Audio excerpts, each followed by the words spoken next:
Welcome to SportsBeat KC, the sports podcast presented by the Kansas City Star and sponsored by Big O Tires. It's Wednesday, August 21st, and today we speak to Chiefs quarterback Patrick Mahomes.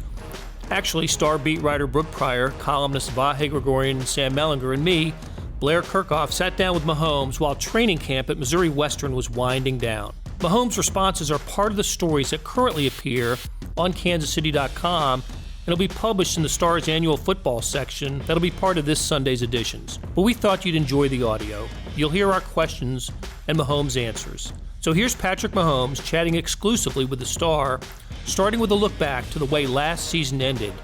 Also, you'll hear Mahomes talk about self-scouting. Can we start with a quick look back at last year?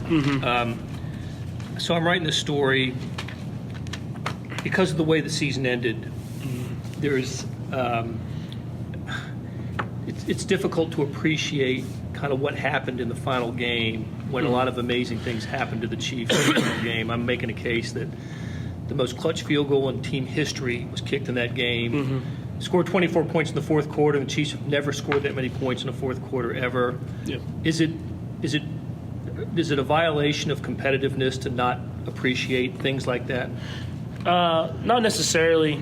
I think the biggest thing is just learning from that game, and I think as time went on, I understood that more and more. When we first lost the game, like you said, as a competitor, you're just like, man, like we should be playing in the Super Bowl. We should, and you're kind of using that as motivation to like go out there and keep working. But as I kind of got more into the depth of the off season and then into OTAs, I realized how much of a learning experience that was.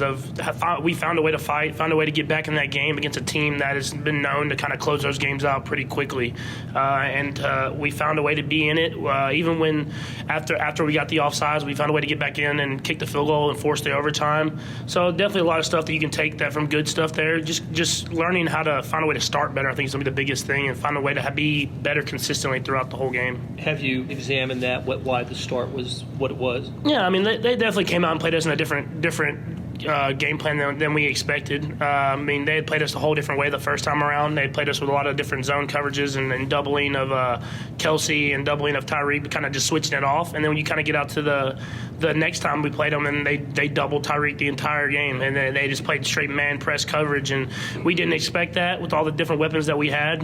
No one had really tried to do that, and when they did, we usually executed. And they found a way to get after us at the beginning. But you saw, I mean, with that many weapons and that many guys. Sammy had a great game that game, and Kelsey made some big catches. I mean, it's hard to do that to us the entire game without guys making plays. Those cut-ups that you get of the plays, and I think maybe most of them, maybe all of them are sort of things that you could do better, right? Yep. People say you can't be better than you were last year, but like, was there a play, was there a throw, or just even a decision that you saw in those cut-ups that kind of sticks out, like, I'm not going to do that again?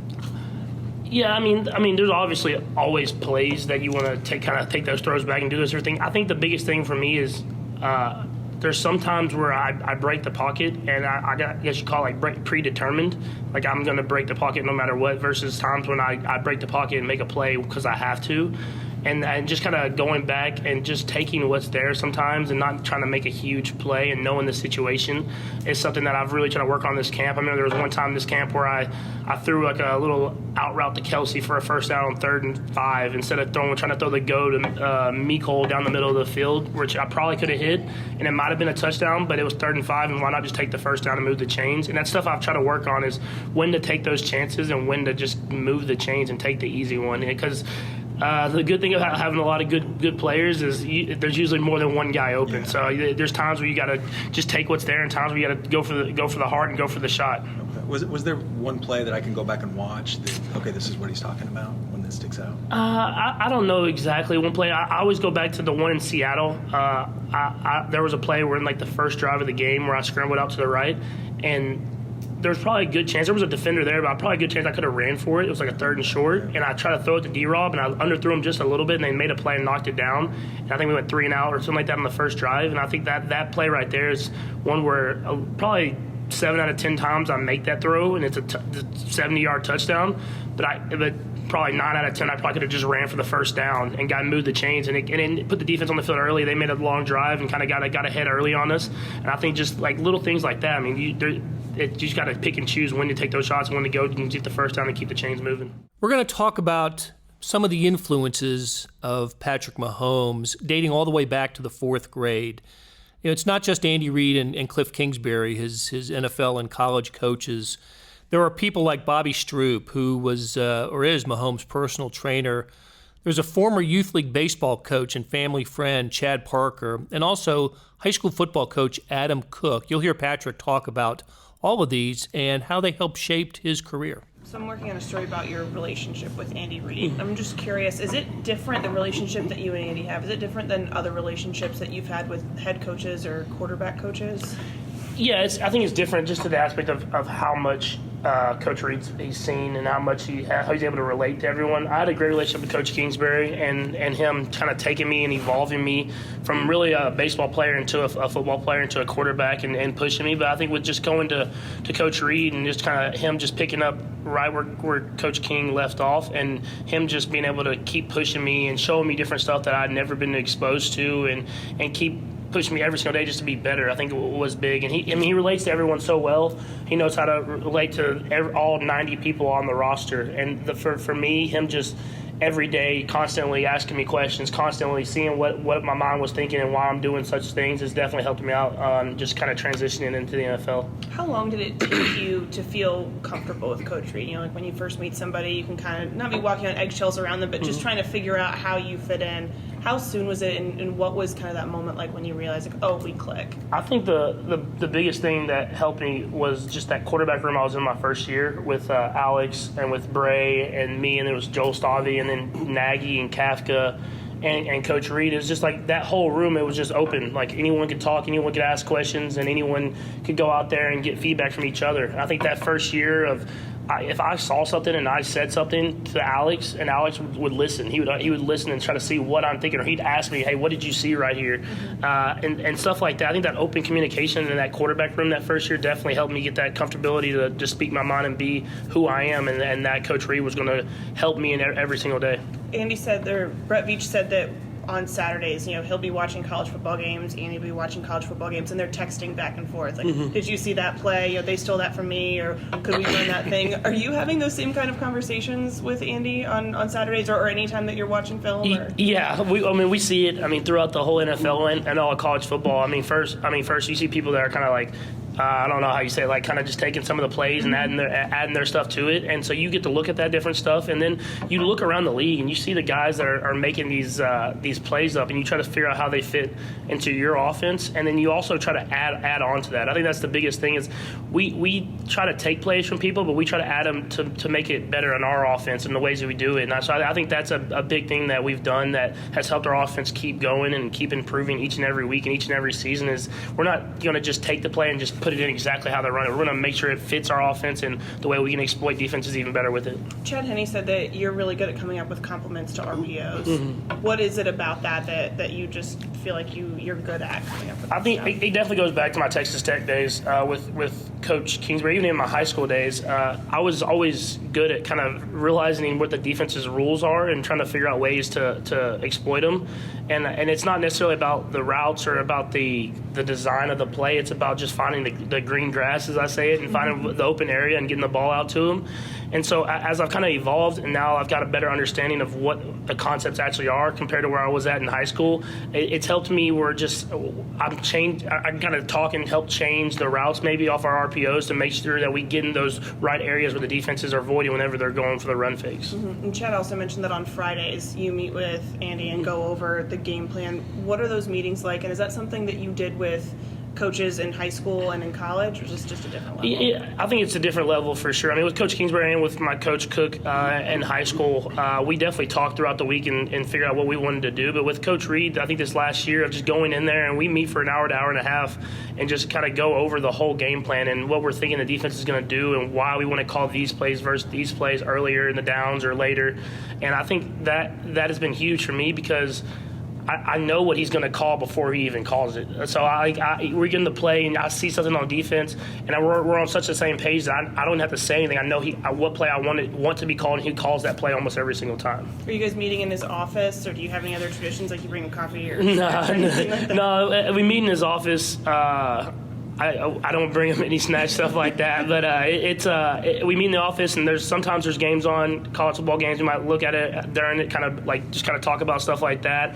But for the most part, I mean, it's just really just meeting in the office and kind of going over what we need to go over in order to have success on Sundays. Is that in mornings or afternoons that you guys meet? It's in the afternoons, so it's anywhere from it's that Friday, so you have a shorter day. But I go to get my body taken care of, massages and stuff like that, and then he has his meetings with the coaches. So it's probably around 3 to 5 o'clock, somewhere in that area, just depending on each week. When I talked to Brett, he said, Andy writes the plays down on note cards all the time, and Andy's talked about the stack of pat plays. Will he literally give you a stack of plays, and do you go through them like, yep, this one, nope, this one? I mean, no. So he has the plays on the note cards, and it's funny. We'll be in the middle of quarterback meetings, just like going through Kafka, going through different stuff that we're going through. And he'll just walk in with 2 note cards, and he'll walk in. And he'll show us these 2 plays that he's been working on, and they're all obviously always plays that work. Even if you don't think they're going to work, they work anyways. And then he'll just say, hey, I can't give you too much yet. I don't want you to get too excited. And so it's totally random, but it's just like he's just feeling it sometimes. He just walks in and he'll draw up the play for you. Patrick, I went to see Coach Cook this summer. Mm-hmm. I was on my way to Louisiana to see Johnny Robinson. Mm-hmm. Anyway, and Coach Cook put me in touch with a couple people from your life, Mm-hmm. including Bobby Stroop and Chad Parker, Mm-hmm. who's got quite a personality. Yeah, he does. And as does Bobby. And I just wondered if you could reflect a little bit on Bobby's role, particularly first in your life, and how that's contributed maybe to your problem-solving ability. That was one of the things Bobby talked about. Yeah, I think the biggest thing with Bobby, and why I still go to him to this day, is that he puts me in positions that I'm going to be in throughout the game, and he actually watches the tape and sees exactly how I play the game. So it's not just this training that's for everyone. It's training specifically for me, and he likes to put me in positions that he knows that I don't like and I have to figure out ways to get out of. And so when he does that, I mean, I don't like him at the time, but I get better at him. And so he stays on me. I think that's another big thing. He knows what I can do and what I can't do, so it's not like he's going to try to baby me and just so I'll come back. He knows that he can push me to the limits that I need to be pushed to, and I think just having him as someone that knows my personality and knows how I play the game and what needs to make me the best that I can be is someone that I'll always go back to help me out. And does that go back to 4th grade? Yeah, it goes back to 4th grade. So yeah, I started off there in 4th grade, and he was actually in like a warehouse with a sliding door. And then it's kind of weird, as I've grown, he's grown his own business in the same way. And then I went to college, and he opened up the new APEC, and then by the time I got to the NFL, he had opened up one in Dallas as well. So I mean, that business has grown. I mean, he's a guy that has that mindset, that mentality that he wants to keep getting better, and he's never satisfied with his ways. He keeps trying to get better each and every year. He said the key to your work ethic is that you are the world's champion sleeper.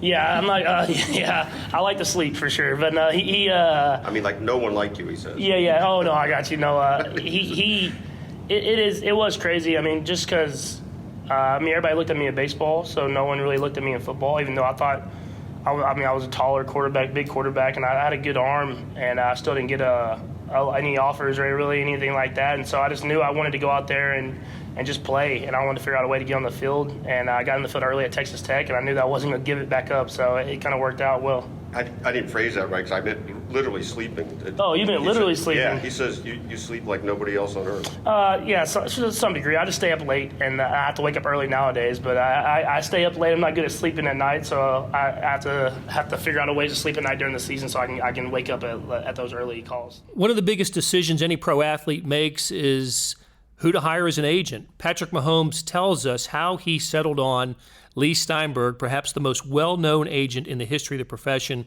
and Chris Cabot, who's the president of Steinberg Sports and Entertainment. And then we wrap up by asking Mahomes about how his celebrity has changed his life. We'll get to that after this break.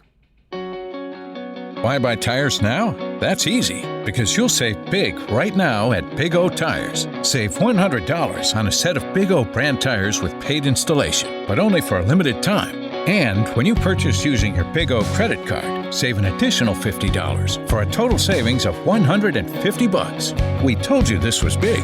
Only at Big O Tires, the team you trust. Hurry, offer ends August 25th. For your nearest participating location, go to bigotires.com. Hey, it's Blair.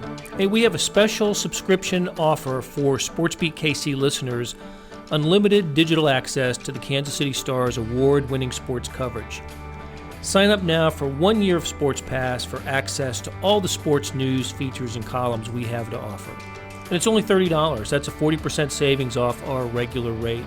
For your convenience, your subscription will automatically renew after the initial term at $50 unless you tell us to cancel. A lot of subscription services won't tell you that. They'll just sneak it on there. We just told you.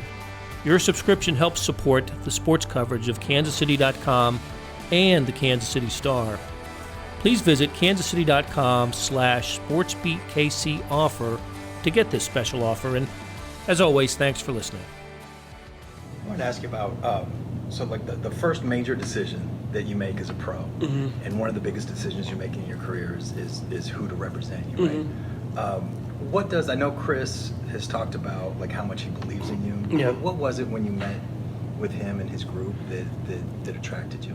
Yeah, like you said, it's definitely a huge process. It's like choosing a school whenever you're going to college. I made sure to meet with five different groups of agencies, from really big ones to very small ones. And I think the biggest thing that from Chris and from Lee and that whole group of people and their team was that it felt like it was a family, and they actually cared about who I was as a person. And I think that was the biggest thing. Is, I mean, everyone's good. Everyone has their different things that they're great at. But with Chris and them, I felt like they genuinely were going to do whatever it took for me to have the best opportunities that I had, and that was definitely the biggest thing the reason I picked them. So like agents, that's what they do, right? They want you to feel like that. How did they convince you?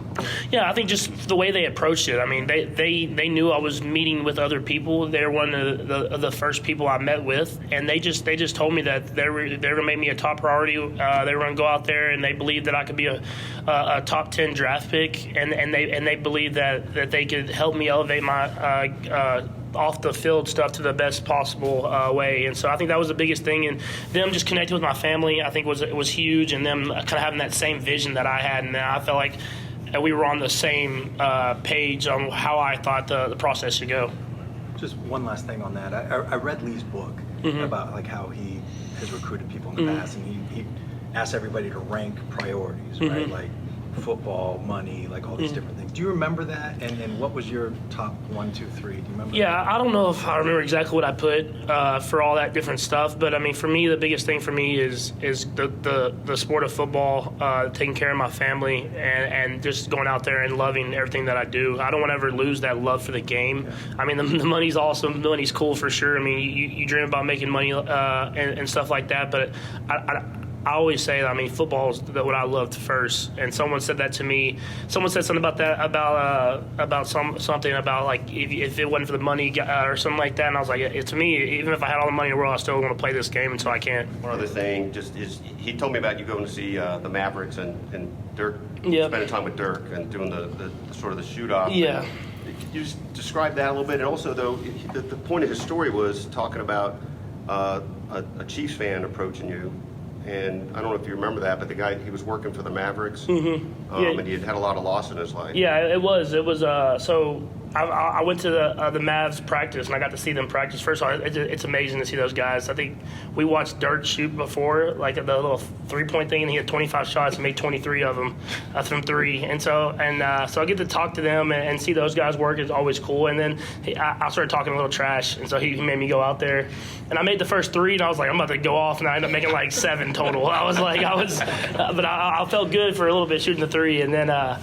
But no, yeah, we went around, and then I ended up going into the equipment room, and there was a guy in the back who wouldn't even come up and talk to me at first, and then I kind of went over there and started talking to him, and he was a Chiefs fan. He actually had lost his dad and his cousin, who was like his best friend that year, and he was talking about how this last season had really kept his spirits alive. So I mean that's amazing when you see that. First off, the Chiefs Kingdom, because it's everywhere, and I'm not joking. Literally, I've been all around the country this last year, and it is everywhere. And then just to see that what the game of football and just the spirit that we can kind of put in people's lives is awesome to see as well. I just wanted to ask you. Your life has changed profoundly in a year, and I'm wondering in what ways is that visible? Or have you lost Can you go out in public anymore? Has that changed? It's just, I love to still do it. I love to go out and be a part of the community and be a part of all the different sporting things that Kansas City provides. I just have to plan it a little bit better. I think that's the biggest thing. I call ahead. When I go to dinner or when I go out to a game, I call ahead, kind of figure out ways to get in and out. Still able to see people and do all those different things, but I don't want to make it. I like sometimes when I go to baseball games, I don't want to make it about me. I want to make it about just getting the fan experience and be a part of the community and be like everyone else. And it wasn't that way a year ago, was it? Yeah, I mean it was still a little bit of a point where people would notice me and stuff like that. But nowadays it's gotten a little bit crazier where people are making a line of autographs or a line of pictures and I mean I'm totally fine with it. But like I said, like when I remember when I went to my dad's T-Bones game, I kind of like it to be about the people that it's supposed to be about, not about me as much as possible. We hope you enjoyed the conversation. If you haven't read them, please go to the links in the show notes or kansascity.com, facebook.com/RedZoneExtra, or the Red Zone Extra app to access the stories where these thoughts appeared. Thanks to producers Kathy Liu and Leah Becerra for putting together this episode, and thanks to our sponsor, Big O Tires. We'll be back on Thursday with another edition of Sports Beat KC, where we talk sports in Kansas City.